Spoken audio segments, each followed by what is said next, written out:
Ayesha Kajee. She's a political analyst and joins us now from Johannesburg. Ayesha, thank you so much for your time.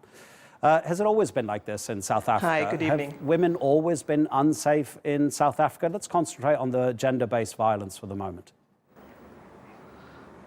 Yes, I think the levels of gender-based violence have always been high. However, they haven't always had this much attention focused on them.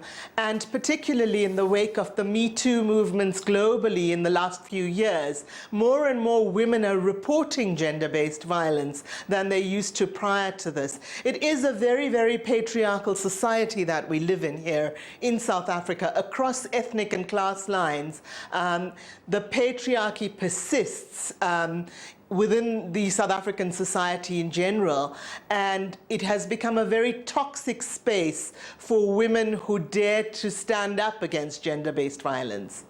Patriarchies can often lend themselves also to machismo. I myself lived in Latin America for a while, an extremely macho part of the world, where women were treated in a different way to what I had seen in the rest of the world. And it takes years, decades, generations to change people's mindset. What's the government doing? Because it needs that kind of action from the very top to help people understand that there's another way to live life. Absolutely, and I think that's where we've had huge failures since the advent of democracy in South Africa 25 years ago. Government has basically spoken the right talk, but not walked the walk with women in this country, particularly women who are victims and survivors of gender violence. And this has led to increasing frustration because, for example, promises have been made. Last year, there was a march of thousands of women to the union buildings in South Africa, the seat of government in South Africa. And a government signed on to the memorandum, but yet in the year since then, since the 1st of August last year, very little practical stuff has been done. There needs to be a change in civic attitudes, and that means a change in educational syllabi, but also a sort of widespread advertising, marketing campaign, perhaps similar to the type that they had in places like Australia when gender violence was very high there, or when road deaths were very high there as well. So we need something that really, really speaks to the heart of this problem. And the heart of this problem is the way men in our country regard women as not being equal to them, as being subservient to them, and as being basically the site of violence. Women's bodies, women's minds, women's work is subject to a great deal of emotional, physical, and structural violence in this country. Yeah, I think that's a really interesting point you raise. It's very much emotional. It's about psyche. It's about attitude. It's about how your brain regards the rest of the world. But this violence against foreigners, that's something else, surely. It's only people who presumably are not happy with their standard of living that would carry out such attacks against foreigners purely out of jealousy.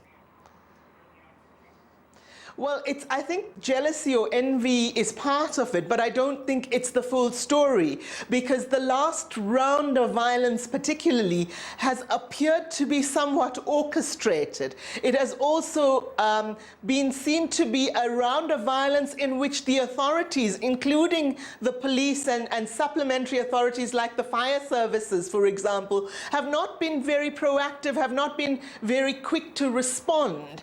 And we see, for example, police clamping down on, foreign workers who are selling illegal goods, etc.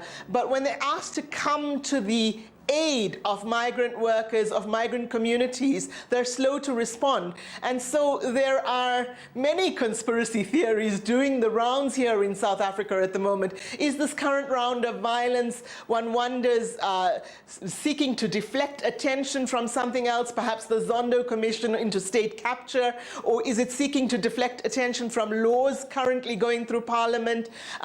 Is there a political agenda behind this? We know that the ANC, the ruling party in this country, is very split in terms of factions. Is it one faction trying to play off another? Political leaders, social and civic and tribal leaders have all at various points in time over the past few years, and indeed over this year as well, contributed to the stoking of this violence. So there seems to be an agenda behind it, but what that agenda is, no one seems to quite know. Also, bear in mind that the xenophobia, or the so-called xenophobia, has been targeted primarily against migrants from other African countries, not against migrants from Europe or the rest of the world, of whom we have many in this country as well. So it's very distinctly an Afrophobia, and that is of huge concern because many of those countries, particularly those borderline states around South Africa,